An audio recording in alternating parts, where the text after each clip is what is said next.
Welcome to Arcade Couch, the best place to chill with friends, get your gaming goodness every Monday. Joining me on the couch this week, Asher Hobley. Hey John, excited to be here to talk about Xbox. Yeah. That's a lie. You're not actually. Also here, Kieran Marchant. World first podcast opinion. Hi guys, how are you? How you going? Yeah, good. I mean, Yeah. not to burst your bubble, but Whoa! podcasts are all opinions, so. What a exclusive. Well, this is an exclusive. You got my opinion about the Xbox show. Oh, that's true. On Okay. our podcast. That's what I meant. That's, sometimes with these slogans at the start of things, you've got to dive a bit deeper to find out what they actually mean. You just got to, really get past the jargon. Okay, let's. Really need to think it through. Really need to. Whoa. All right, so let's just get into it. Obviously, the big thing on the show this week is the Xbox. What they actually called it? They just called it the Xbox Showcase, I think. Where they were. This was their big event. We'd known about it for some time. We're building up to it. Originally, it was being, touted like a month or so ago as their big first party event.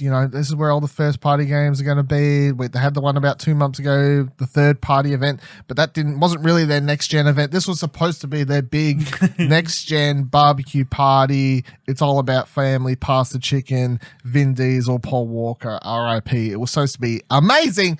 And maybe it was for some people, but let's start with everyone's opinions before we, do the rundown of the games and so on and so forth. Kieran, what are your overall thoughts? And out of a Explosion Network review scale, what would you give it? I'd go with a 7. I thought it was, for me, it was kind of front heavy in terms of like announcements and stuff that I found super interesting. Like the start I found interesting. Do you mean Halo? I think Halo and a couple of games that led in that after that point. I think it's an interesting decision to lead with Halo when your plan is to close out with Fable, but Fable's thing is like a 20-second teaser. It's like it's a bit weird. I thought that, you could have. I guess you're trying to get out the gates quickly with, okay, everybody knows Halo's here. It's not a surprise. Let's just get it out of the way with a really nice, meaty kind of gameplay demo of the game. But, it had hits and misses. I think there was a portion in the middle there. I was a bit like, where are we going? What are we doing? But I think my perception of the showcase, I think, is different from... You know what? If this was a PlayStation showcase, I probably would rate it lower. Not just because of just throw it out there. No. Not just because. Are you trying to just say because you're a Halo fan it gets extra? No. If this was a PlayStation, because you would expect more from PlayStation.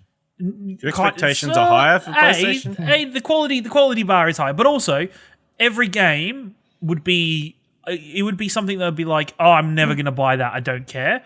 Where I guess with all this being on Game Pass, it's like, sure, cool, fuck, okay, I can give that a try. I'll give that a try. Like, I think the Game Pass Netflix kind of, quote unquote Netflix kind of system that Microsoft's going for, I think kind of changes up how I view a lot of these showcases and games. Ash, go ahead. Listen, I think they did a tremendous job. Really, really great job at making me feel good about not buying Xbox Series X at launch. It was perfectly fine, but nothing was really there that like grabbed me. Obviously, Halo looks amazing. There's a couple of other little ones, but there wasn't a lot there really. Especially when you compare it to the PlayStation one, where they had like a lengthy Ratchet and Clank playthrough. They had a lot of gameplay, and then the trailers for stuff that they were only just announcing were a lot longer and a bit more story and narrative heavy. Whereas with this, it's like, hey, here's Fable on a screen. Hey, here's Forza Motorsports. Just look at a couple of Motorsports? Is that like, two mortar teams going at it? Just No, that's the correct pronunciation, so you don't confuse it with the last Forza Motorsport. Ah, okay. Motorsport. You messed it up there, all buddy. over the place. All over. And I think they did it again with the Obsidian thing. So that, as well as using up time saying, "Hey, guess what? This version of this game you loved on Xbox One, it's going to look really good on Xbox Series X." Yeah, I don't think they use their time perfectly. So yeah, I'd probably give it like 6.5. Yeah, I'd probably give this a 6. I think that when I'm reviewing this event, obviously the key things I'm looking at and comparing it to the PlayStation thing, but I guess the key sort of question or subject that I'm thinking about when I'm watching this thing is like, this is supposed to be a next gen event, and is this doing a good job at selling their next gen video game console? To which I say, not really. What this event did a really great job at selling was Game Pass, but they've been doing a really good job at selling that for quite some time now. And this event's job wasn't to sell Game Pass, but the console. But it seemed more like they were just trying to sell Game Pass. You know what I mean? So it's just, I think it's very weird. It's very weird when the overall kind of and the leading man, Phil Spencer's kind of big thing is that it doesn't matter where you're playing games. It's where but I think there were a number of games in the showcase that only had available on Xbox Series X and on that PC. point, I would actually say I'm pretty sure the majority of them actually said PC and Xbox Series X only. Like, I know Halo was obviously the big crossover one, but other than that, a lot of them did, and I think that's the thing where they're wanting to say, hey, doesn't matter what you're buying stuff on. You can buy and play whatever you like, wherever you like. But then at the same time, the message seems to be from games. Yeah. Well, actually, we need to be on Xbox Series X or PC. I guess Is it though? with the majority of the games that said they were only PC or Series X, they were the third party ones, because that's actually what a lot of this show ended up being made up of. And when you think about actually the first party stuff, most of it, like Halo, that's on everything. Fable, don't fucking know. Hellblade, we still don't know anything at this stage. Yeah. Forza, still don't know what. Forza said Series X Forza only. Forza listed only Series X and PC. Yeah, so definitely. It's really weird how they sell up. Yeah, so I'd give it a 6. I think there's a lot of cool games in here, which we will discuss when we run through them now. But as an event, this had nowhere near the wow factor and the flow and everything that PlayStation's event had. It got bogged down in marketing jargon, I feel like. Whereas the PlayStation, there was small bits of talking heads, but nothing like big, like as much as there was in this Xbox presentation. No, yeah. They're really shoving that smart delivery thing down your throat. Yeah. Even though PlayStation's got it and they're not saying anything about it. Yeah. I definitely, and obviously I'm only just playing through the Halo series now, so I'm not going to pop for the first 10 minutes of this like some people may have. But even with that said, I feel like it's either that or Fable are obviously supposed to be the big like wow moments of this. But it's supposed to be like maybe Forza is supposed to be a wow moment. No, I don't think it is though, because it's not like even a we wow, all know it's coming. That looks good. Yeah, but that's the same as like if you're a Gran Turismo fan on PlayStation. Yeah, like, fair enough. I know it's coming, and yes, that trailer looked good. Thumbs up. Like, I don't think it's like a wow factor. Whereas I think if I was to compare things, I'd say Miles Morales was more of a new Spider-Man already. Yeah. I think the thing is though that for both of these we had information about kind of like we knew Halo Infinite was going to be there in some form or another, and if you kind of read around and in kind of the media circles, it's like Fable's kind of an open secret that it was coming. Oh yeah, we've known about this for I think 5 years at this point. So there was nothing there that had that holy shit moment like Spider-Man did, because none of us had any idea that Miles Morales was going to be a thing. Like, we didn't know that was going to be a thing. And I think Xbox loses out on some of that surprise factor from its bigger stuff because it wasn't hidden too well, or it's already well known about. Yeah, if you want to compare things like if you want to compare, let's compare the big things. Let's say Fable is they closed the show of Fable. That's supposed to be their big. It's same as Horizon. Oh my god, that's Horizon. Fable was a 20-second, 30-second teaser for something that we pretty much knew about for 5 years at this point, because people kept putting job listings on fucking LinkedIn and all this sort of stuff that they're working on RPG and stuff, blah, blah, blah, blah. Whereas Horizon, everyone assumed that would be coming because obviously successful new PlayStation IP, you assume they're going to make a sequel for it. However, there hasn't actually been anything leaked for it or job listings, etc. We'd all just assumed they would make it. And when they revealed that, 2-minute something trailer, way bigger. Oh. Yep. And it had depth to it. It had story. Yeah. And I think because gamers being pessimists, even though we heard these rumors that, Horizon could be there, I think a lot of us still sat there and went, yeah, right, as if Horizon's going to be there. It's only been, a couple years since the original was released. And then I think that pessimism talked us into being, into being excited more and into letting ourselves be given into the surprise. It's just, I don't think Xbox had that. I think as you said, the indie stuff and some of the small games I was really interested in, like the smaller developer games and some of their other first parties, but it didn't have any of that big kind of wow factor that you do want, which, continues me connecting Xbox to Netflix mentally. Yeah, pretty much. It's weird. Before we run through the games, I'll say that I put out a poll last night on Twitter. The final results between the options of loved it, was okay, and garbage. It's garbage one with 66% of people saying that the Xbox show was garbage. In fact, Buddy Watson replied and said it's trash, but we all know you're not allowed to say that word anymore, so we shall just move on. All right, let's run for. I'm surprised it was that high. What? People were not. Trash. Fuck off. What? As if you didn't know it was going to be that high. Most people were angry by the end, I feel. Really? Okay. Yeah, people were angry? I feel like the majority, gamers get angry, actually. I don't know if we're... I figured there was just a lot of our fan base is PlayStation orientated, so they'd just be looking at it and comparing it to what they had, which they did have. PlayStation did have a fantastic showcase, so that's true. I mean, I voted it was okay in our own poll. Yeah, so. I understand you are because you're not. I didn't vote at all. So, well, if Ashley voted, even though he could have said it would have been 69%, you should have voted. He would have put. Garbage. I mean, it was 69%. I can't touch it. So yeah, it was 66. Yeah. You were gonna.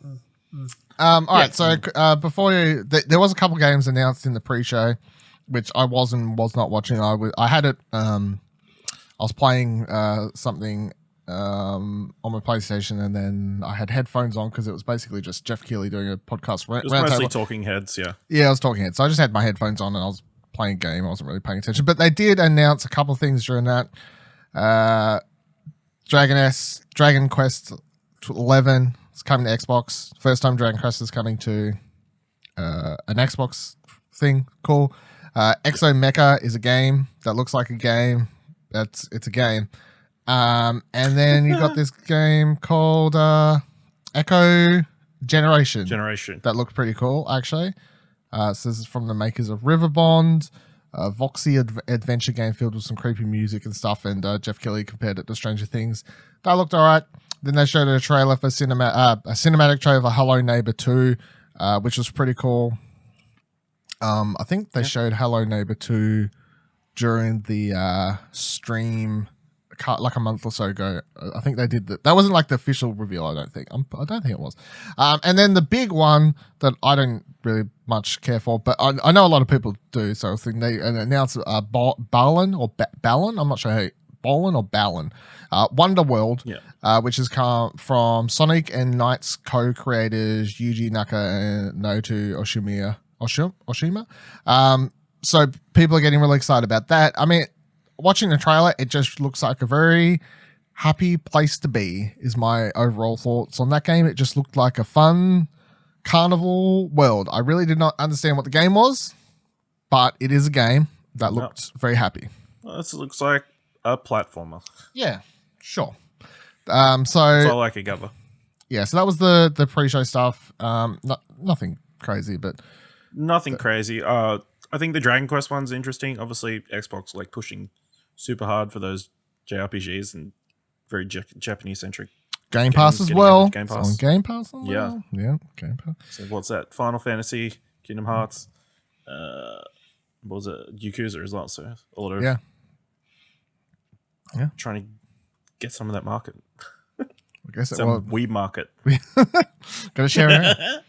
All right, so then we get into the actual show. So the show starts with Halo Infinite, as we're talking about. So it was I think it was like 10 to 15-ish minutes, or probably like 10, I guess. 15 is probably too long. It opened with a cinematic, which was a continuation from the reveal trailer we saw a year ago, whenever it was.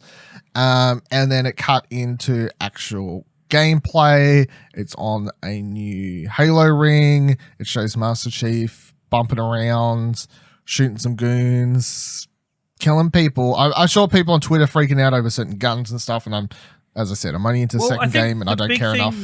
I think the big thing was showing that it's more of an open world, and there is more objective based kind of picking your objectives. They really need to explain more about that. Like, is it like just really big levels? I'm pretty sure there was like a post show where they deep dived into Halo Infinite. They were still being coy of their words, because I read something and they were like, oh, it's like a little bit, it is kind of open world-ish, but not really. And I'm like, what are you trying? Is it, or is it not?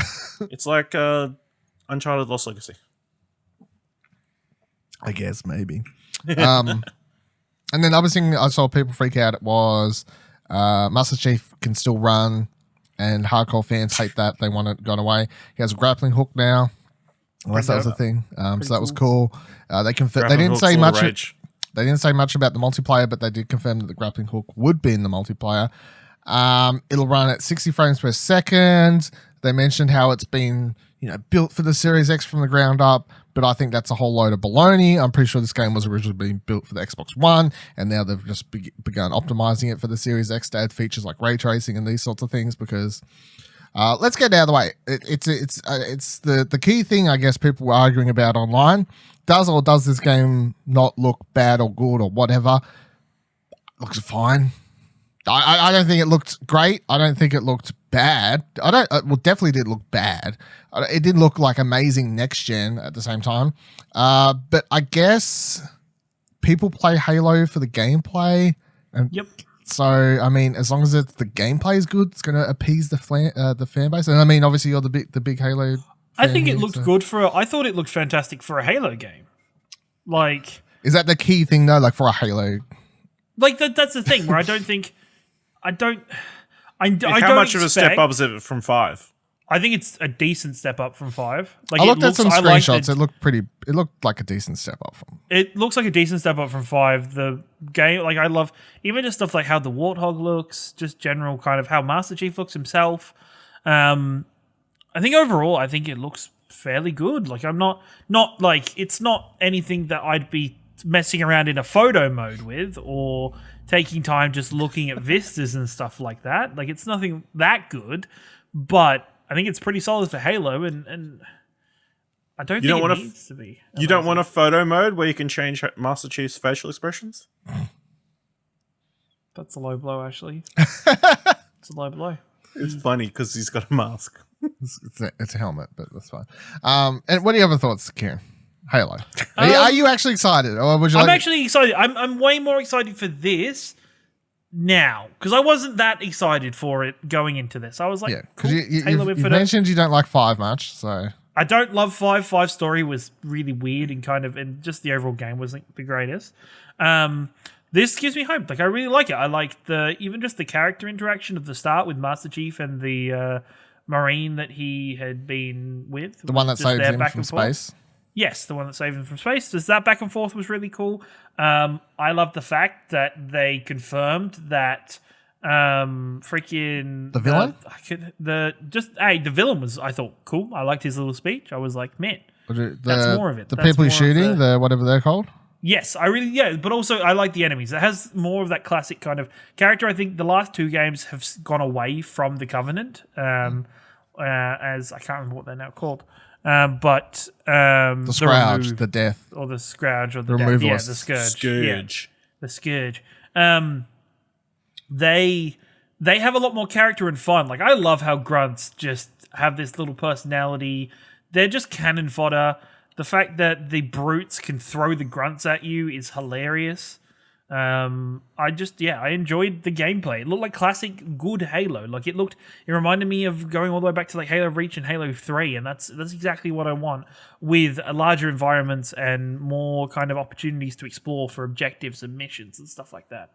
What this reminded me of, and I tweeted it, because as someone who's recently played the Halo games, watching this, I was just like, this just looks like the first level of the first Halo game, but bigger. Yep, which I think a lot of people I think the thing is, I think a lot of people are happy about that, because as you kind of play through the series, those kind of open levels that feel more open and driving around, they kind of grow less and less as you get through it. So I think this is going back to its roots very much and finding a lot of what people loved in the game.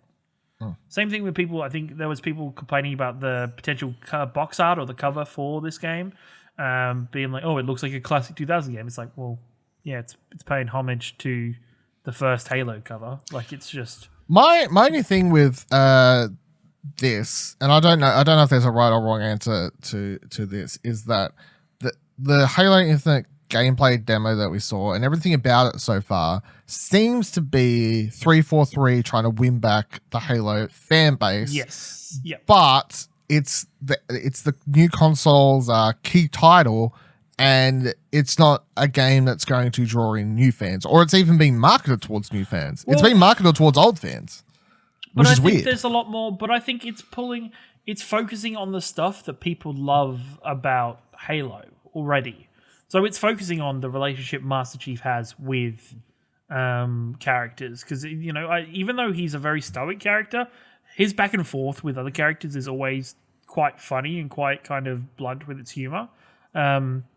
He's a real stand-up. But I think I think there's a lot of people, before we got into like Halo 2 and stuff, Dill, you didn't have much information about like how much the villains were built up in the game, like how much you saw about the Covenant, or how much like there were Covenant characters and stuff like that. That's not something that is really heavily featured or known about to outside of like kind of Halo, the people who have played Halo.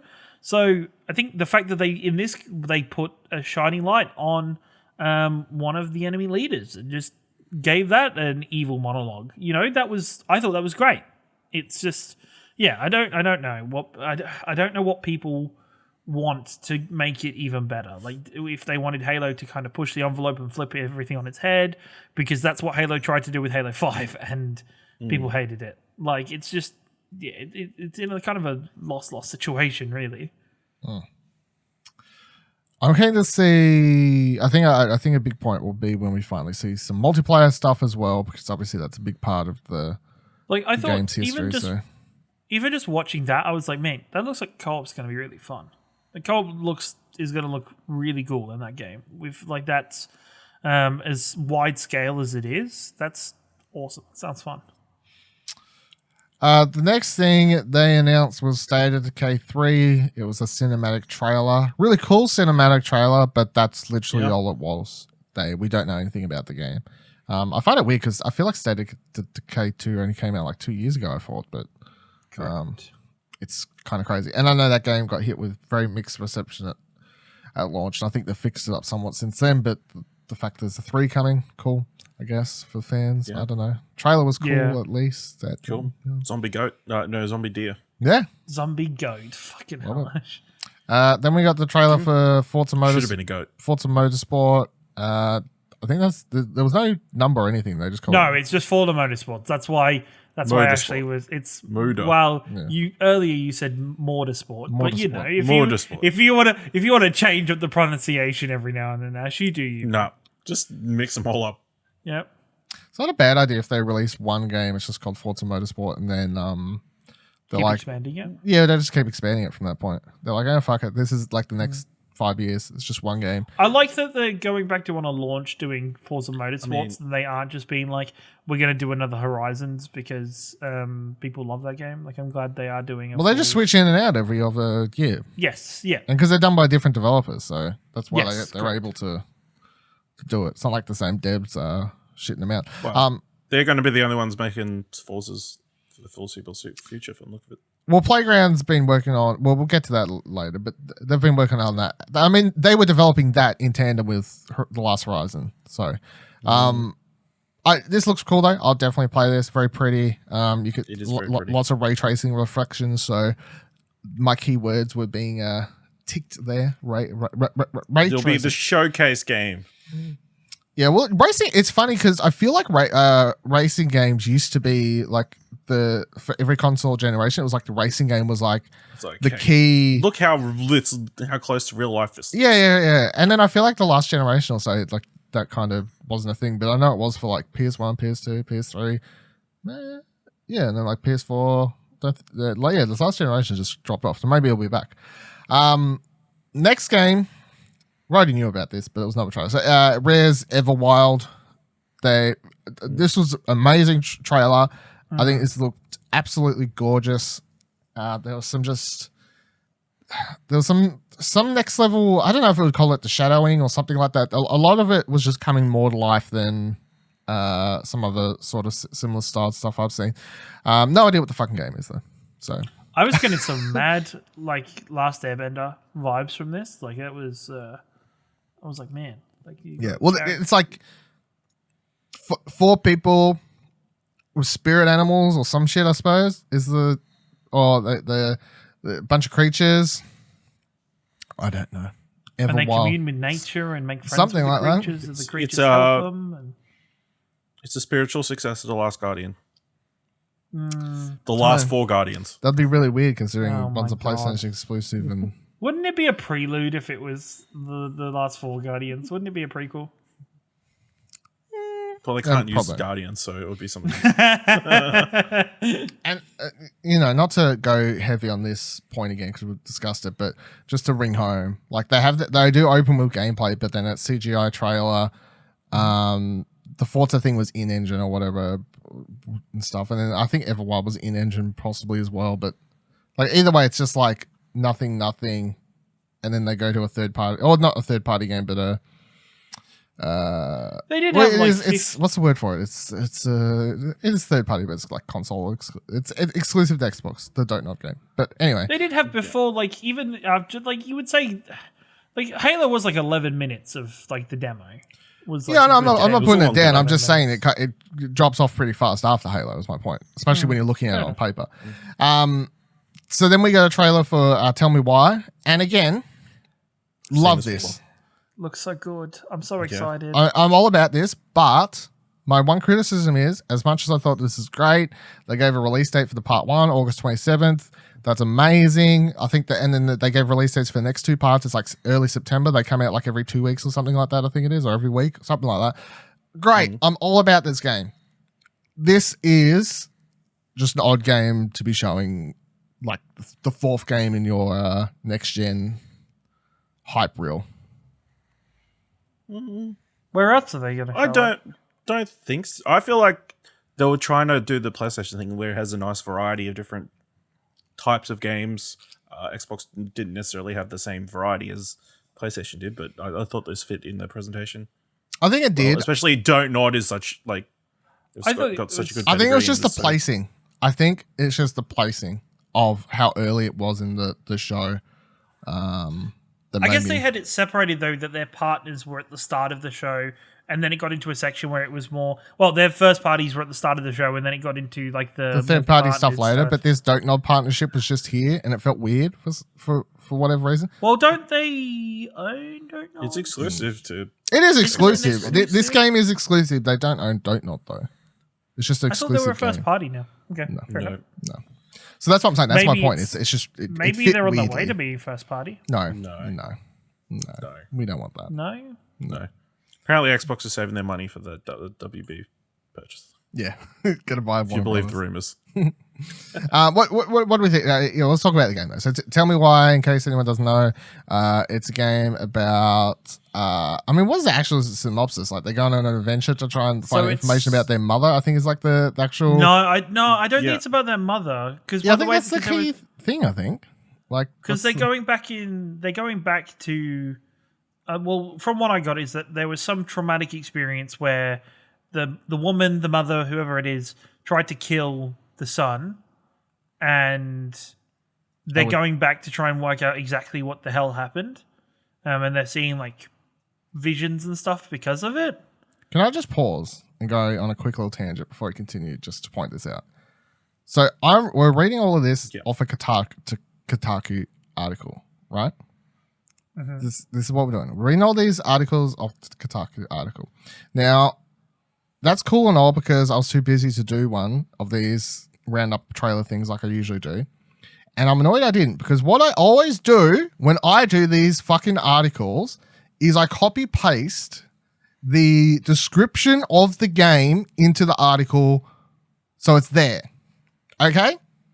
Not who wrote this?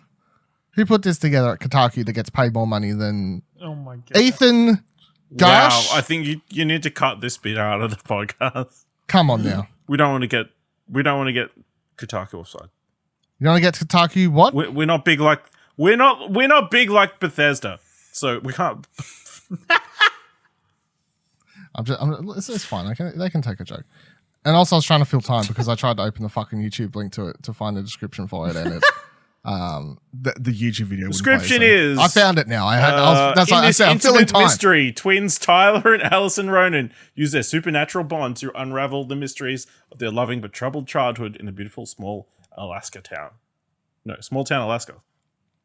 Yes. Words. Set in the fictional town of Dallas Crossing, Alaska. Tell me why it features a cast of intriguing, true-to-life characters and mature themes. As you interact with memories of the past, you will make choices that determine the strength of the unique bond that Tyler and Allison share and shape the future course of the twins' lives. Tell me why unfolds across 3 chapters, all of which will release in summer of 2020 with Xbox Game Pass. Will also be available for purchase on Xbox One, Windows PC, and Steam. It is a 3-episode story about twins trying to discover the truth of an event that happened in their childhood, which I believe the first chapter sets up to be a key figure is their mother. Anyway, game looks cool. It's Don't Nod. If you like Don't Nod games, it made me feel like it's been so long since I played Life is Strange Season 2, even though it was only the start of this year. Because this year, how do you think I feel? As we always say, fucking crazy. It's been forever. It's been forever since I've played one. It's been long but short. Yeah, and I'm super keen because, I loved Life is Strange 2, and then that finished, and then I've been sitting there flying around waiting for something else to come along. So the thing is, doesn't it feel refreshing? Doesn't it feel refreshing now that because we don't have Telltale pumping out 1 billion of these every freaking couple of months? Like I don't even compare these to like. I don't compare it, but also the type of just that kind of episodic adventure game. Yeah, I guess where the thing with Don't Nod ones compared to Telltale ones is like when I sat down to play a Telltale game, I was like, I'm sitting down to watch an episode of a TV show, and I'm pretty sure I can eat with one hand and play the game with the other, which I did half the time. Whereas the Don't Nod games involve a lot more walking around, interacting with things, some level of possibly picking up and interacting with stuff. They're a lot more interactive than Telltale games, I'd say, even though they're both, of course, adventure games at heart, I guess. Mm-hmm. And the key important thing with this, Tell Me Why, is that you're going to play it all within the period of like a month. August 27th. It's going to be done by mid-September or whatever it is. Which is interesting that this is here. In this showcase for quote unquote the next generation, and it's going to be out before. It's an Xbox showcase, not an Xbox Series X showcase. Fair enough. Good point. I mean, it's still a bad decision, but yeah. This is one of my complaints. Though they said a month ago, 2 months ago, first party, next gen showcase. And then they kind of changed the what the fuck they were doing by the time we got to it. Anyway, Tell Me Why looks awesome. Definitely going to be looking forward to playing that. And only a couple forward weeks. To seeing the comment section. Yeah. No, we're just, yeah. Then they announced that Ori and the Will of the Wisps is getting a big update, optimizing it for Xbox Series X. So it'll play at 4K of 120 FPS. That's cool. It's already a pretty game. You get the FPS, you can do all the jumps super fast and jump. Then they got a trailer for Grounded, which is coming out on Xbox Preview at the end of this week. Didn't you miss a trailer? What? No. Wasn't there something before Grounded? No, not according to this list. So once again, if you want to blame Kotaku, Yeah, no, because there was it was the Outer Worlds. Yeah, they've just put it the wrong way around in this article. that's right. Right. Okay. Cool. Okay. Anyway. Fucking Kotaku. That's why I was like, what are you doing? Outer Worlds? Wasn't Outer Worlds before Grounded? What the hell? Nah, love you, Ethan, mate. Love you. All right, just get the trailers ready. Doesn't sound like it. They had an Xbox preview trailer for Grounded. This is the Honey I Shrunk the Kids game, of Lots course, of spiders. where you're a bunch of kids, you shrunk real small. You can play the game single player. You can play it in co-op with up to 4 people, I think is what it is. Online. Yeah. I still don't really understand if there's a core single player narrative that you can run through. Apparently there is. Okay. Well, that's what the big thing. Well, that's what they mentioned in the interview after, or the speech afterwards, where they said bringing an Obsidian narrative to a survival game. So I'd believe so. And knowing other games like The Forest, having very strong kind of narratives in them, I think there is definitely going to be something there. Yeah, and knowing Obsidian. They're not going to make something 100%. with that story. Yeah, because I'm keen to play this if there's like an end goal, because I'm definitely not I'm not going to put, I'm not like, oh, cool, another survival game I can play for hundreds of hours. That's not something I'm looking for. So, then I got Outer Worlds DLC announcement called Peril on Gorgon. It's coming out September 9th. We all diving back into the Outer Worlds to play some Outer Worlds DLC. Yes. Yeah, it feels like fucking ages since I played that game. Well, it'll be like a Came year. out October last year. Was it October October? 25th. Okay, so it's a fair reason for me to feel like it's been know, forever.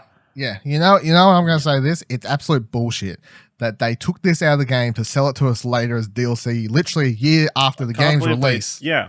Damn But them they're to not- hell. But they're not selling it. It's just part of Game Pass. Not for people who bought it on other consoles. Suckers. This is on other things, right? It's not just on Xbox. No. In the current perspective, I'm only talking about Xbox fuckers. That's true. That was their last that was Obsidian's last all platforms game.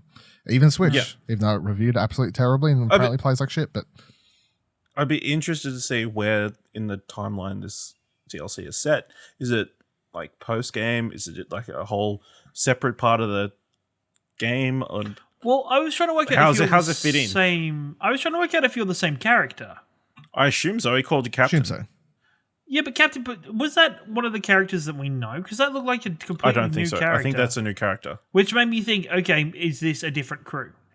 Are you just a different captain? Nah, that'd be silly. I think like that seems weird. That seems weird. You play 100 hours of this game. Yeah, plays a different 100? character. Well, I'm saying to be fair, some people played probably 100 have. hours of No, I'm that saying game. some people have probably played 100 hours. Is my example. just multiple run-throughs. I was going to say multiple run-throughs. I don't know what people do at this fucking game. Someone finished it in like 20 minutes, didn't they? So like there's opposite scales of the spectrum here. So I'm keen for Outer Worlds DLC. We all love that game, so that's cool. And then the last Obsidian thing we got was a reveal trailer for a game called Avowed, which is basically Obsidian doing their own version. It's of Microsoft going. Microsoft went, "Hey, Obsidian, we're going to buy you, but we want you to make Skyrim." Yeah, pretty much. Well, that's exactly what this was. The trailer felt like Elder Scrolls Skyrim the entire way through and through, and that's It felt pretty like much it, what but I don't think... For me, what this screamed was Microsoft being like, okay, we've let you make your stupid fucking grounded bug game. Now, also... Now one for us. Now one for us. RPG, please. We bought you. Give us an RPG. been grounded. I also feel like this was supposed to be a... Okay, Obsidian, we need another big reveal from you guys. And they're like, okay, Did this excite anyone though? Nope. Nope. Exactly. The prospect is exciting, but Yeah, but The actual the trailer prospect. is You say the prospect's exciting. You could literally say to me, "Hey Dylan, I got a text message from old mate at Obsidian. They said they're working on a game that's going to be like Skyrim," and that would tell me as much as this trailer did. You know? Yeah. Like, I No, don't I'm need the excited about trailer. that. Yeah. The prospect sounds cool. Obsidian doing a Skyrim-like RPG. Cool. But I see people on the internet, in tweets, man, Avowed looked cool. Did it? Did that fucking, like, Yeah, the world non-gameplay trailer look cool with the 2 did you seconds see of of the sword world? and fucking... Yeah, what did you There's see? castles, You didn't see arrows, fucking shit. What? mountain. Fucking... Ashley, They're shooting arrows. There's like an underground cavern. Ashley, Yeah. this is the time you're permitted to be down on the game in an Xbox showcase. Yeah, what do you just purposely pick and What choose? is Listen, this? all I'm saying is they showed more in this trailer than they showed in Elder Scrolls 6. So I guess. People were probably still more hyped about Elder Scrolls 6, though. I know. Also, Elder Scrolls 6 was, hey guys, by the way, this is way off because we're still working on I mean, they should have said Starfield. that too. That this is going to be way off. It's going to probably be like 2-3 years, I'd imagine. One thing I will say, one thing I found interesting, I guess, for this, I hate the name, by the way, Vowed. I don't like it. They're like, Avowed. they're like, oh, the game's set in a realm called Aurora or Aura or however the fuck they're saying it. So it definitely seems like Obsidian's building their own full fantasy universe for this, you know, because they're already explaining like it's set during this realm and blah blah blah blah. So see what happens with that. Next game was this was cool. They're like, oh, we got you know, support some indie devs and stuff like that. So and then they revealed this game called As Dusk Falls. It's got this I guess it describes it here as comic book art style. And it's about a couple who they walk into a convenience store or something, and then they're like held up at gunpoint or something along those lines. Is like kind of the setup. I think the trailer teased potential like racial tensions and these sorts of things, maybe, because they were like The way they described it, yeah. people from a Southwest American town. Yeah. It's like, oh yeah, they're going to talk about racism. Yeah, and the husband's a white dude, and wife is black woman. So I mean, let's read between the lines. Description says, As Dusk Falls is original interactive drama from Interior Night that explores the entangled lives of two families across 30 years, starting with a robbery gone wrong in small town Arizona. The choices you make will have a powerful impact on the epic story of sacrifice, betrayal, and resilience. Sounds cool. Story. Then also there's like a weird time jump to when the kid's grown up.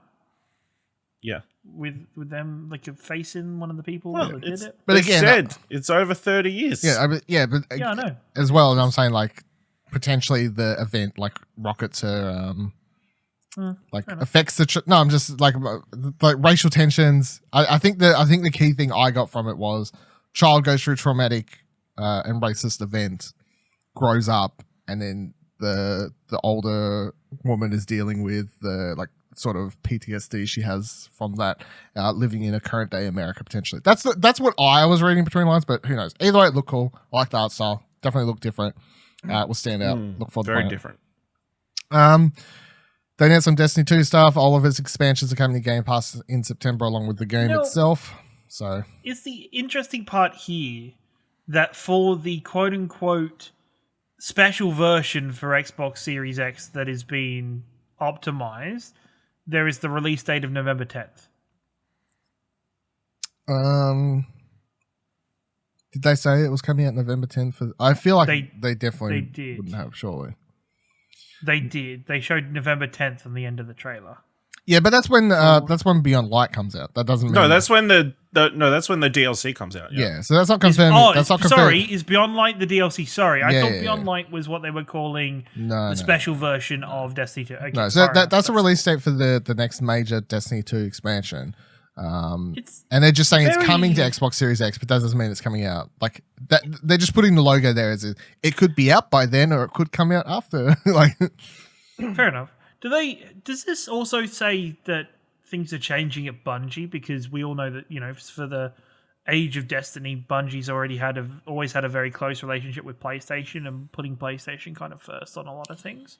Now we've got them kind of it could be, yeah, obviously deal with Xbox and with the Activision Is Activision right? Yeah, Or- they're on their own for like a year now. No, they're on their own now. Yep, correct. Yeah, no, but Activision was who was. Yeah, Yeah, so yeah. Activision was making the deal for them. So now it Yeah, seems like so Bungie's making the deals for themselves, and they're picking Xbox. And they would, yeah, Yeah. that makes sense. Yeah, that's how I think that works out. So it's not like they were picking PlayStation. Activision was picking PlayStation. Activision was doing it for them. That's fair enough.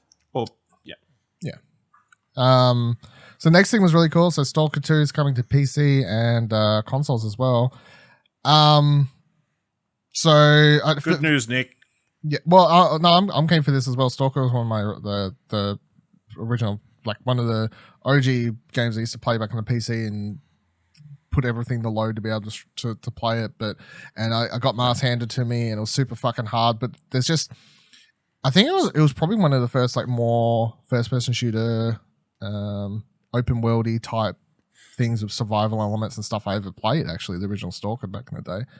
I think I would have been in like grade 6. I think I was in primary school when I played it. Maybe Came out in 2007. So. No, so I was in high school. But either way, I was definitely young.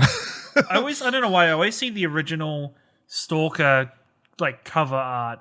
It's always sat with like always connected with like the Prey cover art at the same time for those two originals. Like they were kind of around about the same time. So yeah, it's interesting. Have you ever played Stalker? No. I don't know. So we're joking about Nick playing, but I'm not even sure if he's played it. I'd assume he would have because it's literally very up his alley. It's very up his Yeah, alley. it seems. Yeah. Listen, it makes sense that they're bringing out a sequel now because Chernobyl is very hot at the moment. Yeah. Well, they've been working on this for years. Like we've known about it, but for a long time it was like hot since it happened. For a long time it was like surely this game's dead. By the way, I just looked it up now because I couldn't remember what it says. STALK is actually an acronym. It stands for Scavengers, Trespassers, Adventurers, Loners, Killers, Explorers, and Robbers. Wikipedia says Sorry. Stop right there. Look, I've tried to be better and letting some of these go lately. I've tried to be a lot better. Did you just say wobbers? No, I said robbers. You said wobbers. No, he said robbers. Oh, I don't know what you're hearing. Yeah. Look, if I said wobbers, just move the fuck on because I've heard both of you fuck up at least one word in this podcast. It's fine. No, but wobbers is Perfect dictation this episode. Perfect dictation is not something I have in my life. Wikipedia, yeah. So, a first-person survival horror game developed by Ukrainian video game developer GSC Game World. The game set in an area surrounding the Chernobyl disaster site, colloquially known as the Zone, in an alternate reality where a second explosion occurs at the Chernobyl nuclear power plant sometime after the first causes strange changes in the area around it. So, yeah, the game deals with obviously nuclear stuff. Including as the trailer for Stalker 2 teased, like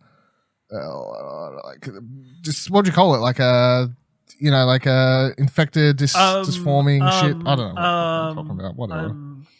You can't help me. I reach out sometimes. I'm like, just help me with one fucking word or one fucking thing, and I can't get it from either of you. For fuck's sake. Like fluoro suspenders. No, moving on. Jesus fucking Christ. I'm like, one word. Just help me with one fucking thing. Can't do it. And you're like, you make fun of every word. Wobbers. Oh, but the one time I need help, the one time I'm like, just fucking answer the question. I have no idea what you're talking about. Jesus Christ. Sit here and I'm like, talk, do the whole fucking thing. Help me with one word. God, fucking hell. So, then they, look, they had Hellblade 2 here. Oh, Senua's Saga, Hellblade 2. They had nothing for it though. They announced that there's I just haven't gone and watched this. They announced that they have a video over on Ninja Theory's YouTube channel, which they're going to do a whole bunch of dev diaries, which is what they did for the first game back in the day. So now they're just going to be pumping out those for the next year. So that's cool. I haven't watched it yet, but I will be watching those because Dylan, they dropped some massive news in this. The game is set in Iceland. Big Coof, Iceland. What, for their fucking tourism? What do you... Yep. Everybody wants to go where. No one's going fucking anywhere at the moment. I'm pretty sure they're all wearing masks over there as well. At the time, big coup. Iceland real hot right now. Like Chernobyl. Between that and the Eurovision movie, Iceland's getting good representation at the moment. Pause. I have a big question. In your mind, do you think that like Iceland's only popular now because of the Will Ferrell Eurovision movie, which is ripping off the actual Eurovision which thousands, hundreds of thousands of people watch every year. Mm-hmm.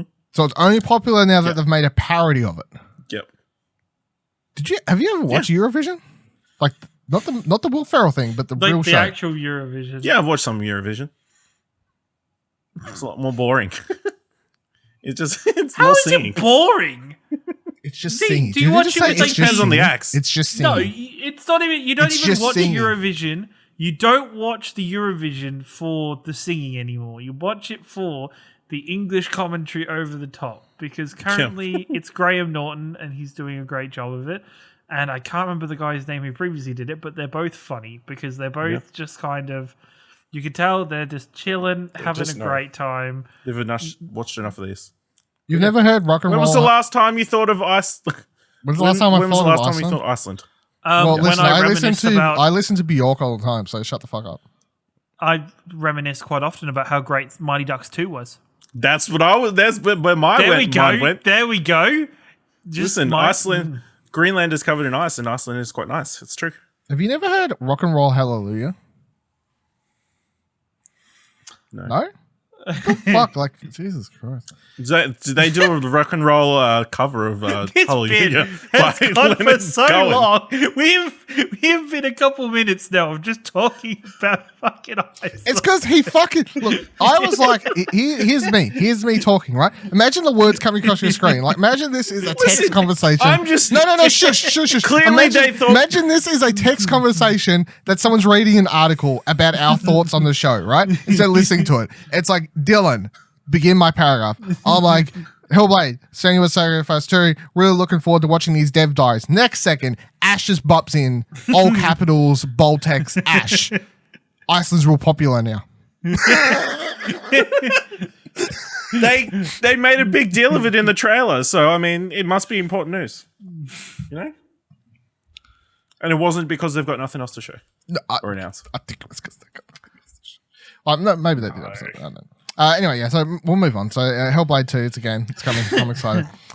Then they got into Psychonauts 2, so they had a gameplay / music trailer for Let's it. fucking go. It was a really cool trailer. They had Jack Black in there. Jack Black singing a song for it. They had some behind the scenes footage of him singing. I love seeing Jack Black just doing his thing because he's just so passionate about everything he does. I love it.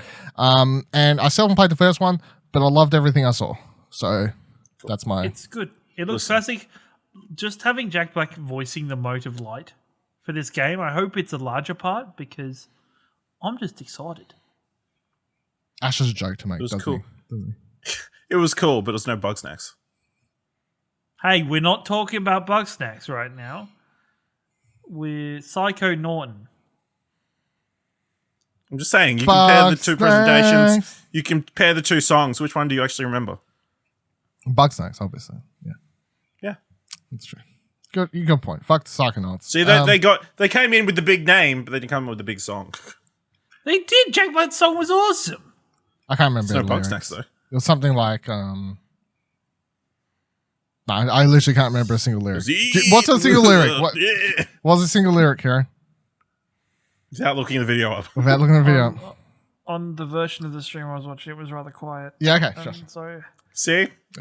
it's Couldn't been a even long get the day. audio right. In It's been a comparison long to bug day. snacks. Well, Here's the point.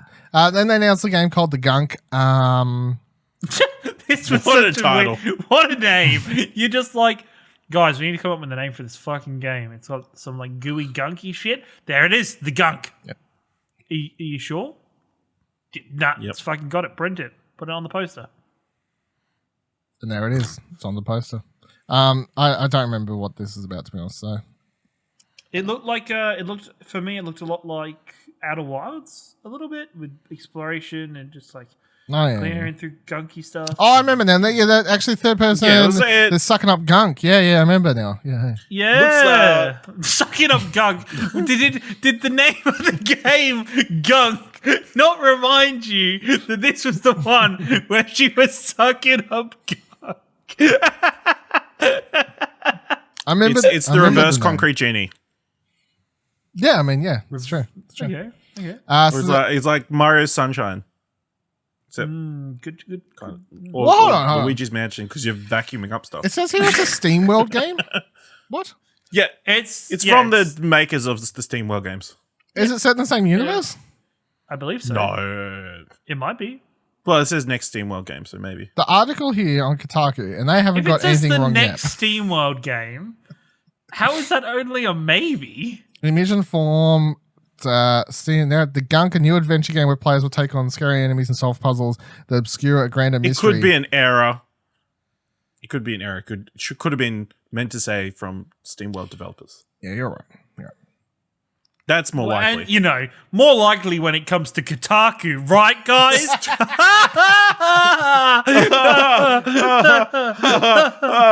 Love you, Ethan.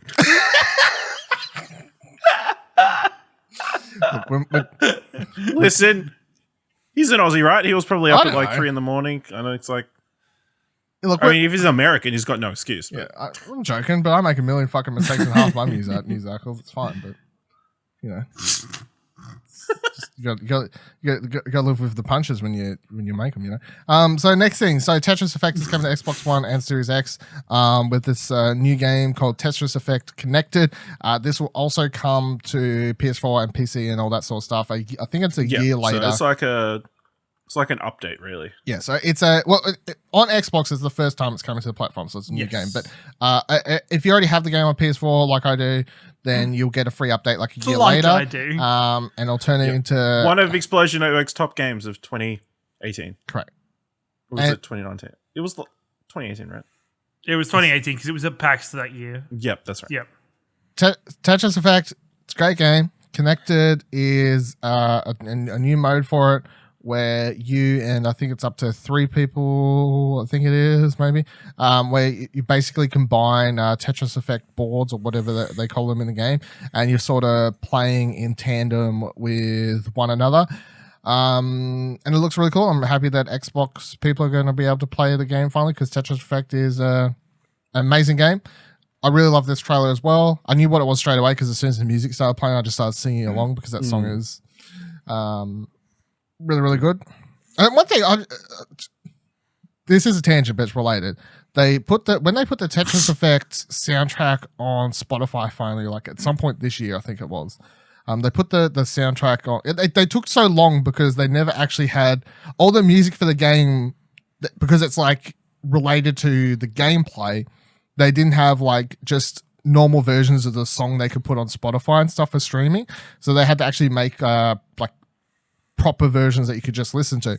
And as cool as it is to listen to the songs in Spotify and stuff, I don't think they're not as cool as when you're actually sitting there playing and like you blast off a Tetris or something and then the music picks up and these sorts of things. It's just way more interesting.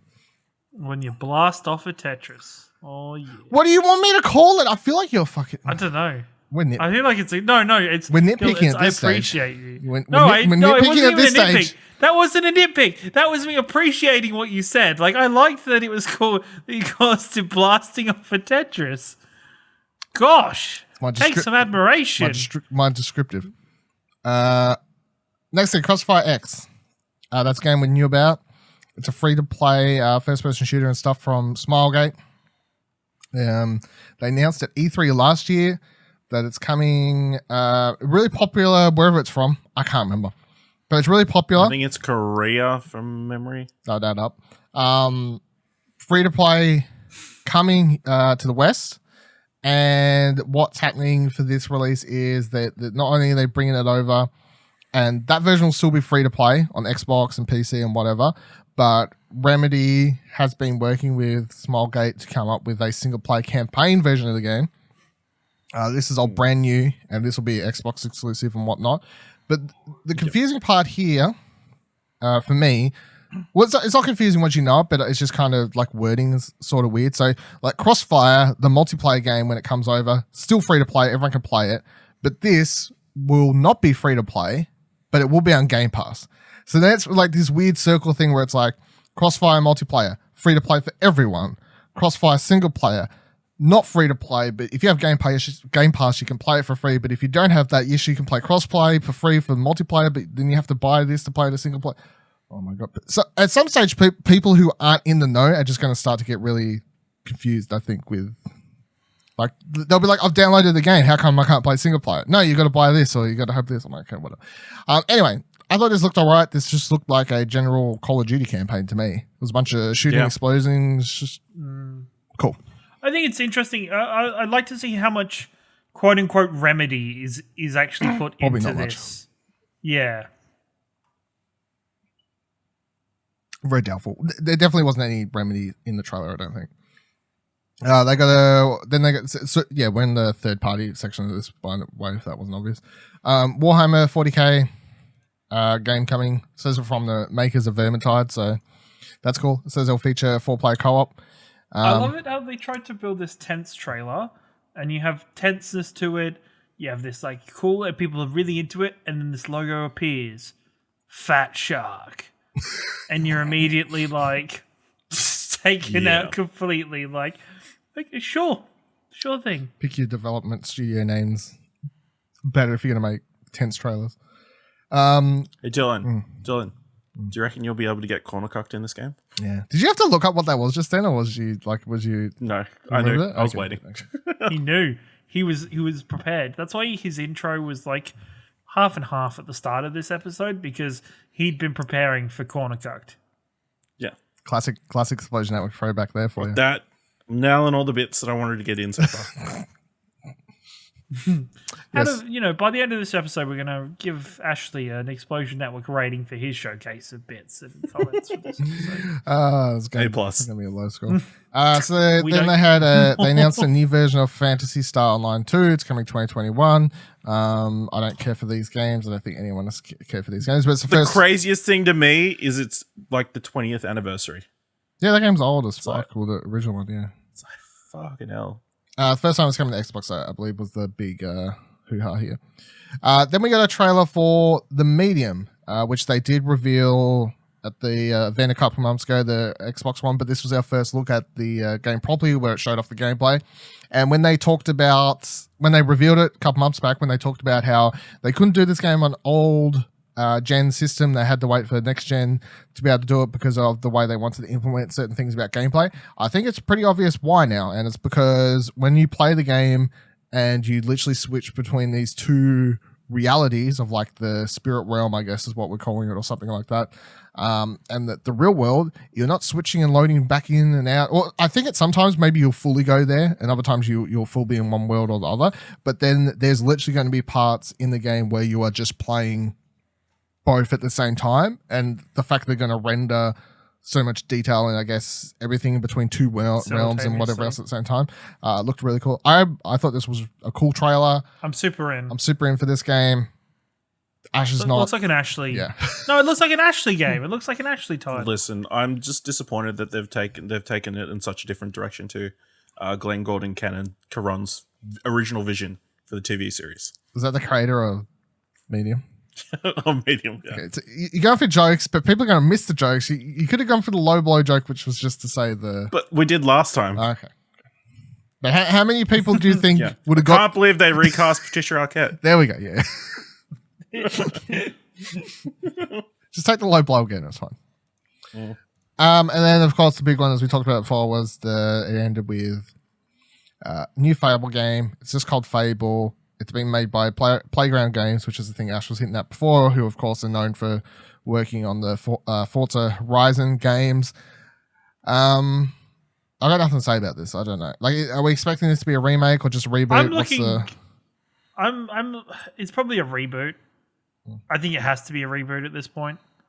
Get it as far away from. Do the preview events matter? The previous games. Like, is there continuation of the story, or is it more like a? I'd like a Final hard Fantasy reset. thing? I'd like a hard reset. No, but in the past in the past, your hero there is reoccurring characters. Yeah. Okay. There are reoccurring characters across all three. Well, yeah, across all three games. So there has been. But you don't play as the same character though. No. No, you're a new quote unquote hero each time. Yeah, so you could still have recurring characters show up and that kind of stuff. But I'd like them just to kind of. I guess one or two would make sense if they did it, but yeah, it's just get it as way from just do the God of War thing. Try and scrub Like the hints. name hint at the past. Yeah. Just try and scrub the name Peter Molyneux out of everybody's mouth to make sure it's not remembered in terms of when it's connected to Fable. I think that's going to happen, to be honest with you. That's fine. Cool. And then to wrap up, I've got just two other stories to go over. So the first one, Kotaku published another story following up on what exactly did Xbox's keywording mean on these things, because they kept saying console launch exclusive for a lot of these third-party games, which were Stalker 2, Warhammer 40,000 Darktide, Tetris Effect Connected, The Gunk, The Medium, Crossfire X, Phantasy Star Online 2, New Genesis. And apparently they write, of course, only one, The Gunk, has so far been straight up called an exclusive from the blah, blah, blah, blah. The developer said, or the publisher said, it'll be an Xbox exclusive period. They told Kotaku in an email, blah, blah, blah, blah. On the other end of that spectrum, Tetris Effect Connected already has a release date for other windows, while it's coming to Xbox Series X, Xbox One, PC later this year. It'll be out as a free update to the Tetris Effect on PS4, Epic Game Store, and Oculus Quest in the summer of 2021. When is summer? Like, summer in America is like early, right? Winter out here. Yeah, winter, yeah.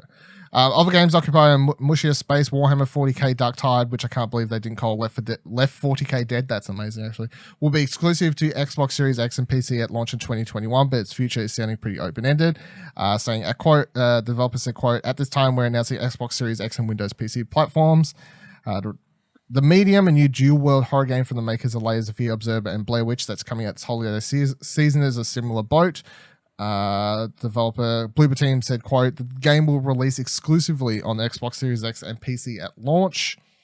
And then Stalker 2, which shocked everyone today by existing after a decade of development, implosions, and insubstantial teasers, is, according to a press release, quote, coming first to Xbox Series X as a console launch exclusive. In other words, it's probably coming to other consoles later. And of course, it's launching on PC as well, because Stalker is one of the most PC-asked gaming series out there. It does not currently have a release date. Crossfire X, a new version of the PC military shooter that's massively popular in China and Korea, so it was half right.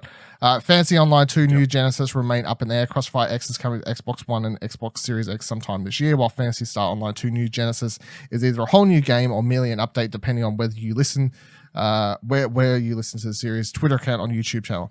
Both are launching on Xbox platforms, but while Kotaku reached out to respective publishers for more information, Crossfires did not reply, and Fantasy Stars merely pointed to pre-existing information across social channels. So for the most part, all of these console launch exclusive things, everyone's just using that as the keyword. The keywording of being like, oh, it's launching on exclusively, console exclusively on this period. So it's a lot of they're not allowed to say, I guess, in their deal how long the console exclusive thing is for, I guess, some of these games. Yeah. But it's definitely like, yes, it's going to come to PlayStation at some point in the future for all of these or Switch. Which of these is going to run on the Switch? The Gunk? Tetris Effect.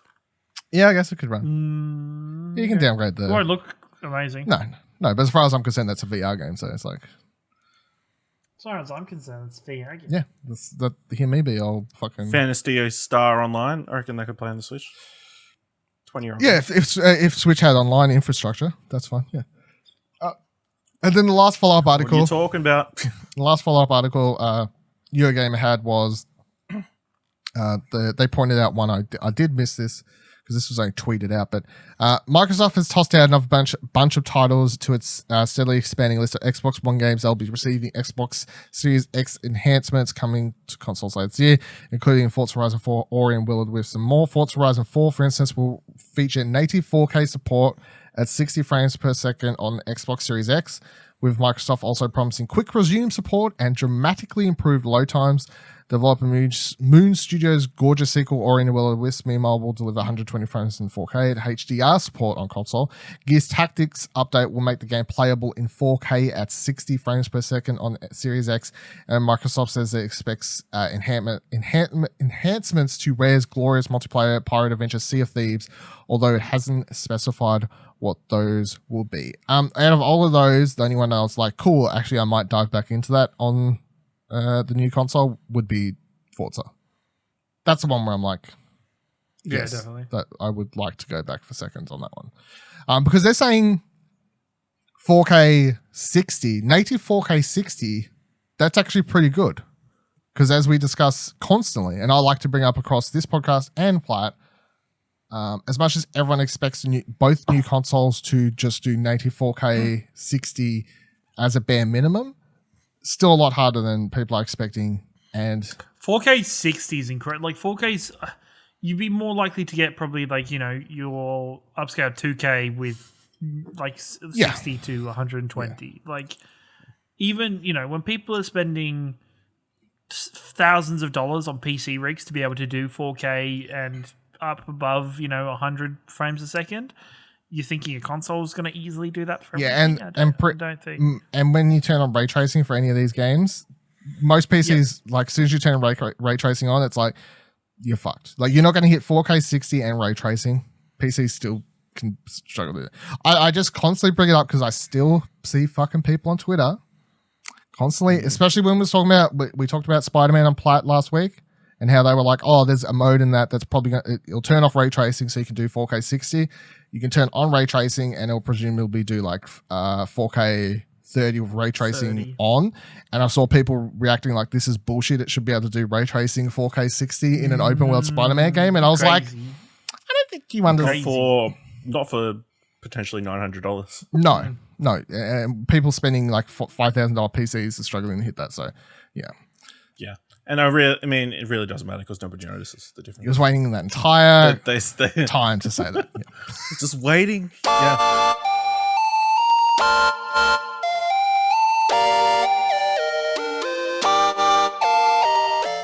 All right, I got one review up this past week for a game called Carrion. I gave it a 9 out of 10. It's definitely one of my favorite games of the year. There's not too much to really sell you on it. You'll either be in for it or you're not. You can look at it and you can be like, this looks like a old school sort of Metroidvania game, except you're playing as the monster, not the Marine or the hero or whatever. And although there are elements of the Metroidvania type stuff in the game where it's like, like a little bit of puzzle solving or like you get this key thing or whatever and you kind of backtrack a little. It's not too much of it. And I never really got lost. Like it wasn't super complicated, but there's a little bit of that in there. The majority of the game it's at its funnest when you're just absolutely tearing people to fucking pieces. Because you play as this, you start the game at the start, you break out this containment tube, and then you take off, and you're like, you're small, you're a little monster. And then as you begin eating more people and whatever, your mass begins to grow. And when you get towards the end of the game, you're just this giant fucking collection of tendrils. Like I don't even understand how the monster's body even connects and forms and makes any sense. But you can like burst into rooms, and you can like go out, grab a human fucking scientist, slap him around, blood goes everywhere, chomp another one's head off. And you can do really cool things if you like having fun and teasing AI characters like I do. You can like hide behind a wall in a vent or something like that, and you can press a button that makes the monster go like do a growl sound. And then if there's only like civilians and scientists in the room, they'll begin like screaming and freaking out and running around like crazy people. And then I'll just sit there like, and I like wait for one to be out of view. And they'd like dive in, sneak, take it like I'm fucking alien, take them up into the, back into the place with me, eat them, watch everyone freak out. They just lost a friend. It's fine. They'll survive. But it takes about 4 hours, I think. It took me 4 hours to finish, so it's not like super long, which is good for the type of game it is. And it really is just like, if you're a fan of 80s horror movies, particularly like The Thing is I think the key influence for this game, then I think you'll have a lot of fun playing this game. I really enjoyed it. Read my full review at explosionnetwork.com if you'd like. 9 out of 10. Really good stuff. Published by Devolver Digital.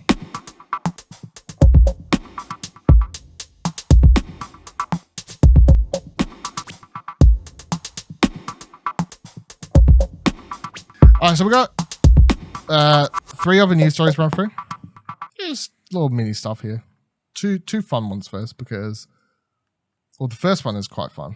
I was like, we got to bring this up just for no other reason than just to talk about it. So Kotaku writes, If you're going to pick any country in the world to get stuck in, it might as well be New Zealand. It's true. So Gabe Newell made a surprise appearance Thursday morning, Australian time, on New Zealand breakfast TV show. They don't say that. The Valve co-founder was there in March to spruik a free... I don't know what that means. Spruik a free musical concert? I guess he was helping... You don't know what spruik? No, but like what's promote. his... Yeah, but I didn't know that was the thing he did, I guess. And was taking a break just before shipping Half-Life Alyx. But when COVID arrived, Newell and the group he was traveling with, which included Alex Riberas, an official racer for Aston Martin and current member of the W Racing team, Riberas' wife, Tegan Klein, had 48 hours to make a decision. Do they return home or do they opt to wait for COVID-19 crisis and potentially the safest world? The Valve co-founder opted to wait. Since then, he and his group have been nothing but impressed with the hospitality of our Kiwi neighbours. When asked why, Newell said that it was the spirit of New Zealanders, saying, quote, "This sense that everybody can come together and solve this super challenging problem and then be welcoming to us as COVID refugees, that to me has been extraordinary. There's the natural beauty, there's all the fun stuff you can do, but it's the people that have really made our lives different." So to say thank you, the trio, with the support of other groups and businesses like Weta Workshop, helping fund We Love Atodoro. I'm trying. It's a free event split into two parts, one for the whole family and another 18-only concert featuring Leisure, The Black Siege, Frank Booker, and more. There's even a silent disco part. Now, the key thing that I honestly got out of this whole article, other than just being like, lol, that's funny, Gabe Newell's stuck in New Zealand, I had not seen a picture of what Gabe... No, Gabe in so long. I've literally been sat here looking at him going, what the fuck happened to Gabe? What do you mean? I think he looks good. No? He looks amazing. No, he looks amazing. Like, I think he actually looks like that. He looks like he's lost a heap of weight since I last saw a picture of him. And, massive amounts of weight. Yeah. It's like New Zealand. I don't know if it's old New Zealand. I'm presuming this is before, but yeah, that was my key thing. Like, I read this article and I was like, we never hear about Gabe at all. You never see pictures of him. You never read about what he's really doing. Like, as the head of one of the biggest like gaming companies in the world, Valve, you never hear about him or see him. The only time I ever used to see him was like once a year when I watched the Dota 2 International. Just where he did the like one speech. He'd rock up and do a speech every year. Like, it's what he'd always do. But yeah, holy crap, he looks amazing. Yeah. He's stuck in New Zealand. Maybe he'll just stay there now. I mean, at this point, why would you leave? Yeah, exactly. No, I don't think they're why would you actively choose to go back to America? Yeah. That's a very good point. Yeah, so I just thought that was a funny little story, and Kieran's exact reaction is what I had when I saw the story pop up in Twitter yesterday, whenever it was. I was like, "What the fuck? That's Gabe Newell." So I'll tie this in something. So, firstly, R.I.P. Mixer. Moment of silence. It's officially done. That's why they didn't talk about it on this Xbox showcase. Actually, this is not something you joke about. We're saying RIP. We had a moment of silence. And you had to ruin it. And actually memed over the top of it. I was being respectful. I was being respectful to Mixer. People have you lost can edit their it out. Pouring one out. You're hurting Mixer's partner's feelings, Thinking about the loved one at home without Mixer, who's now dead. They're doing the Wolverine meme when they're looking at a picture of the yeah, exactly. And then in big news, because people, this is how I'm tying this in. Everyone's freaking out over Mixer closing and being like, "Oh no, now we all have to go to Twitch." Look, it's not closing. It's like getting rebooted as Facebook Gaming. So it's dead. So and the name is dead, but the spirit lives on. And then all these people, it doesn't though. All these people left Mixer, and they were like, "Oh, we all have to go back to Twitch now. Twitch is already crowded with people. We're not going to be able to make a name for us there. We had our audiences. Now we're just going to be nobodies." Now, to make matters worse, Logic has quit rapping to become a Twitch for streamer full time. So, man. Terrible timing for everybody. VG 24/7 writes, American rapper Logic, known for tracks such as Homicide and 1-800-273-82555, recently announced that he was quitting rap to sign a you know those things? Like, love that song, listen to it a million times. But you say it and you realize, like, never had to say that out loud. No. And also, their like our Beyond Blue number is completely different. So, like, if it was an Australian rapper, it would be like 135 whatever it is. Recently announced he was quitting Rap to sign a multi-million-dollar streaming deal with Twitch. The news comes from a recent interview conducted on The Verge. According to the report, Logic has been streaming on Twitch since about 2015 and said, I'm not this rapper guy, man. I'm just a nerd. I love video games. I'm blessed enough to have millions of fans and followers. I'm going to bring new eyes to their service, going to bring new money to my bank account. And I'm just kidding. But according to the report, he's not joking. This is a multi-million-dollar deal that will see Logic tuning in regular streams each week, which is something he already did anyway. He continued saying, quote, "This is the place where if you want to interact with me, you're going to be doing it here. I'm going to be on Twitch having political debates. I'm going to be on Twitch helping people after they've had a hard day, protesting or political debates, unwind, laugh, and smile. And if you want to know how I feel about the world, you listen to my music." So apparently he got paid. We don't know the official number, of He course. would have been paid. It'll be a big number. Yeah, apparently he got paid, as I say, millions. He got a They cleared, let's be honest, Twitch cleared up a bunch of money by, banning Dr. Disrespect. Maybe that's what it was for. They banned him to... We still don't know, so that was It's like that was one of Logic's demands. Yeah. Ban that guy. Listen. Get me on. It's fine. Get me. Yeah. What do you think? It's fine. It's great that Logic has finally come to Twitch. Is it? Well, Kieran, We hope so. give me a real answer because Ash is like a fucking meme box. How do you feel about like big name celebrities getting paid multi-million-dollar deals to stream exclusively on Twitch? I think it depends on the celebrity. I think for me, I think Logic's okay, but that's only because I've gotten used to Logic with just understanding that Logic is fully parts of kind of the gaming community and the nerd pop culture community with his relationship with Critical Role and the cast members of Critical Role and his interaction with that kind of world and then the gaming world in general. I think it's, for me, I'm like, okay, cool. There's AFL football player Mitch Robinson is been doing deals for, he's just signed with HyperX as being part of there because he streams a lot and he's now part of the HyperX team. I think it's fine. Like, honestly, I think these people need, why not branch out and do other things? If they're actually committed to it and they're actually wanting to do it, like, I think for Logic, he's already shown over a period of time without this deal that he loves doing Twitch and he loves interacting with people on the brand. I'd be a bit weird if, like, somebody who's never streamed a day in their life is all of a sudden given a massive deal to go and start streaming. I'd be a bit weird. But if people are like, the amount of people that you're like, wait, you Twitch stream? Holy crap. Like, just random people that just, like, random celebrities that interact with their fans that way. I think if they're doing it and they're wanting to do it full time, like, more money to you, more power to you. Well, yeah, he's quit rapping because he's having a child soon. So, and I don't know if he said, but in my mind, I figured the reason because he said he wants to stop so he can because of the child. So I assumed it was to do with like the lifestyle of having to tour and that too. That sort but of stuff. Didn't his last album say the next one was going to be the last one? He did, but was that a couple albums ago? Look, people always say that sort of thing. Like, oh, I'm retired. Yeah. John Farnham's always out here on his last tour. He knows what's happening. Yeah. John, He's still going around in concert halls right now. Right now, this is my final tour. Yeah, my He didn't stop. retirement tour. Yeah. look, as long as the final tour never ends, you're fine. That was one of my jokes, my favorite jokes, because as a child, all I remember is seeing adverts for John Farnham's retirement tour throughout pretty much my entire childhood. And then at some stage when I got in high school, I remember seeing another one and being like, I've seen these my entire life. I'm now at the stage where I can go, what the fuck? This guy's a con artist. Yeah, what do you think, though, Ash? Logic, Twitch? No, I mean, it's good. Obviously, Logic, he's a great dude. Does a lot of good stuff. Multi-talented. He's got a book as well as doing all this rap stuff and all these other stuff. So, yeah, I believe he's done, he's been at other presentations and that kind of stuff. I think he's been involved in, Fortnite events and that kind of stuff. So, it makes sense.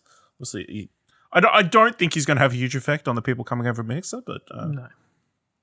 He's got his own fan base. No. Crossover there is for each. My tie-in was people always freak out like there's a certain amount of ants in the farm, and then if you bring in bigger name celebs, and they're like taking away viewers. But I don't buy into it. Like it's something you only ever see new streamers or smaller streamers saying like, oh, the more bigger people on the platform, the more less chance I have of getting viewers. But I think that's you should think of it. You should see it the other way around. You should think of it as more eyes on your platform that you have an opportunity to bring to your channel. Yeah. Like it's just flat out. That's what it is. Like that's, just look at it that way and be a bit more optimistic about it. Yeah. And then finally, we're going to run through the mini Nintendo Direct. There's not much here to discuss because I don't think either of you. Because it was mini. Well, yeah, that too. But I'm just going to run through stuff, and then I want to. My main point is just going to be like, why'd they do this? So now what they did announce was they announced that Cadence of Hyrule is getting a physical release, but it's also getting a bunch of DLC. There's a season pass for it. The first DLC is coming out. I don't think it's the other date here. Anyway, they're doing a whole bunch of DLCs for it. I may or may not get the DLCs. I enjoyed Cadence of Hyrule back when it came out. What was it, a year? It must have been early last year, I think, is when it came out. Really cool. Fun game. Then they had a Rogue Company trailer, which they then showed this off again during Jeff Keighley thing right before Xbox or something. Or no, it was during they had this, and then they had the Jeff Keighley dev showcase after the Nintendo thing, and it was there as well. This game's getting pushed hard. It's from the developers that make what's that MOBA that's like a third person one? I think it's from them. Whatever the fuck that's called. I don't know. Smite? Yeah, Smite. I think it's from those developers. I think it's from the Smite developers. Yeah, High-Res Studios, Yeah.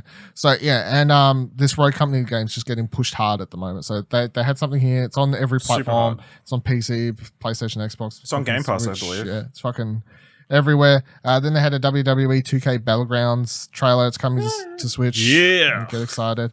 Shin Megami Tensei 3 is getting remade. Shin Tensei 3 is getting a Switch release. And then there was the Persona thing in here somewhere, but it doesn't say it here. No, there was no Persona thing. What? It's just Shin to Megami Tensei. I thought it was called Persona. No. I thought, or was it colon No, Persona? it's Shin Megami Tensei 5. Yeah, okay. There was no Persona. Okay.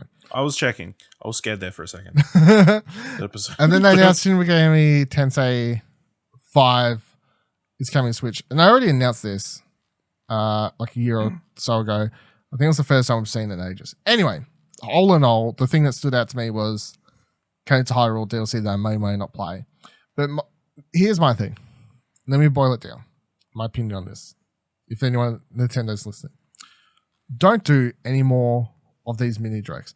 And it's not because I went into this expecting more, because they did announce it ahead of time. They were like, mini direct games from our third-party partners. So, I went in expecting third-party games. Oh, they also said previously announced games. So there was no way we was getting new games. We was just getting updates and trailers for stuff we already knew about, blah, blah, blah, blah, blah. Cool. And it was announced like 12 hours before. Yeah, so you knew that it wasn't going to be anything major because there was no hype to it or whatever else. So that's not my problem with it. My problem is I don't understand why you do this. Like I actually do not have any reason why they should that they did this. I think they should have just either hold these and combine them into a big one called a Nintendo Direct. That's what they called them back in the day. They'd go for like half an hour. And you'd see these in them amongst other bigger things, and that's what they did. They called them Nintendo Directs. Interesting concept. Yeah, okay. yeah. So my idea is stop the mini directs and just make a Nintendo Direct when you've got more. No, maybe they're just trying to seem like give the kind of presence that they're being more active during this kind of summer Game Fest period. But this is my thing. This thing really annoyed me. I think they were contractually obligated. By who? Like 2K and whoever the other developers are. Yeah, fuck all that. Hey, you're going to promote our game in your Direct. Fuck that. At E3. Which didn't happen. Here's my major problem with with this. Nintendo's problem when you're looking at the rest of the year that Switch owners have is that they currently have no games. They have no games coming, right? That we actually know of with a solid release date that anyone gives a shit about. They have absolutely none. So, and this mini direct does not do anything to help with that because they're all just a bunch of third-party games, and also the majority of what was even in this that's not actually first-party games still isn't coming till next year. Shin Megami Tensei next year. Shin Megami Tensei next year. WWE, fucking who cares? Rogue Company, it's on everything. No one's getting excited. 10 people are playing it on Switch. Carrion Is Awesome gets DLC. That's literally the coolest thing in this. But again, it's just DLC. Like, I don't understand why they did this mini direct. I don't get it. And I hope they don't do another one. That's my review of this. You want to hear my score for this whole thing is 2. 2 out of 10. Get the fuck out of here. 8 minutes? I mean, it's interesting. Yeah, that's interesting because they did do another mini direct back in March. That was 28 minutes long. What was that? What was in it? That wasn't called mini direct. Xenoblade Chronicles. No, it was called Direct Mini. Okay. That's what the YouTube video says. There was Animal Crossing, Good Job, Catherine Full Bodied, King's Bounty 2, Bravely Default 2, Clubhouse Games. Okay. And then the Pokemon expansion pass information and a bunch of other stuff. Okay, so Star Wars Jedi Knight Jedi Academy. So if that's what they call a mini direct in March and it has all that in it, the bar's here. They then come out and they're like, "Oh, hold on, this is our mini direct now. It goes for 8 minutes," and they've lowered the bar all the way down to the fucking dirt. It was a partner showcase. Yeah, no, that was the disclaimer. But I just said, there wasn't enough in here to warrant this. It seemed like this is good. That's my thing. Do you know? It's crazy that we haven't had like a proper Nintendo Direct since September last year. That is crazy, but I do believe it because it's been so. You know when I feel like when it's been really long since something, right? For the first couple months, you reach a stage where you start noticing. You know when you first notice, you're like, "Hey, that thing hasn't happened for a while," and then you kind of forget about it for like another month or so, and then you suddenly remember again. You're like, that thing hasn't happened. Nintendo being wacky Nintendo? No, just hasn't happened for a while? No, just I don't know what the fuck they're doing. They're going back to Wii U Nintendo. Oh, please. They're just all No, they just don't have any games. Yeah. That's the and problem. Here's my thing. Let me wrap up this. We'll head towards the end of this episode by saying this. So to clarify, my problem isn't like if they came out and they're like, "Hey, we had plans for lots of cool stuff. COVID has absolutely fucked us." And, put that in PG words. But if they came out and said that, I think myself and everyone else would be like, fair enough. Okay, cool.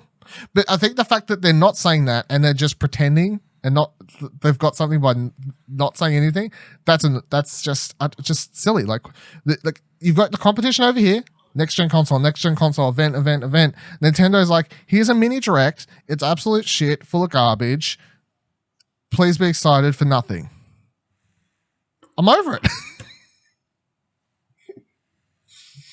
That's my. I know. I understand everyone in the fucking shut up. Paper Mario just came out. I'm well aware that Paper Mario came out. I said for the rest of the year, I said there's nothing. But what about Animal Crossing? Animal Crossing's massive. Yeah, I know. But what's out later? It's huge. So like when everyone's like massive. PS5, Xbox Series X. PC players are like, they don't count in this conversation because they never count in this conversation. Nintendo fans are like, I've got something, all right. I've got Carrion Is Awesome DLC. Fuck yes. Getting excited. Really, this whole segment is just me leading up to saying, where's that Bayonetta 3 release date? You know what I'm saying? There's a Bayonetta. Working Bayonetta. Sorry, don't they That's have never coming out. Don't they have like 2 other projects to do before Bayonetta? They got like 4 other projects. Like 4 or 5? Yeah, but they're going to cancel like 2, and then they'll announce another one and cancel that, and then they'll announce another one, it'll come out, it'll be bad. They'll announce another one, they'll get moved to a different team, and... Yeah, exactly. So Bayonetta 3 is just never coming out. No, that's coming. Yeah. You want to talk about obligations? They're obligated to put that out. Nintendo will fucking... They'll say Mario too. Mario knocks up... Bayonetta 3 is safely on her shelf. She's on a nice little shelf all to herself. Just being forgotten about. If Platinum don't deliver that game, they're going to have a plumber rock up on their fucking front door, and he's going to be wearing overalls and wrench, and he's ready to kill some motherfuckers. No, Whoa. see? It's Wow. me. Fucking it. What the hell? All right. I feel like we've all had enough Dylan for the week. So, Thank you for joining us on Arcade Couch this week. Don't forget, you can always listen to the show by putting your headphones in and listening to the show. You can find us on Twitter, going to explosionnetwork.com/Twitter. That takes you to a Twitter list of all of our Twitters there. You can follow them all very easily. You can let us know on Twitter how you felt about the things. Or you can email mail@explosionnetwork.com with the subject line Arcade Couch to let us know how you felt about the things. And until then, we'll see you here, same time, same couch, next week.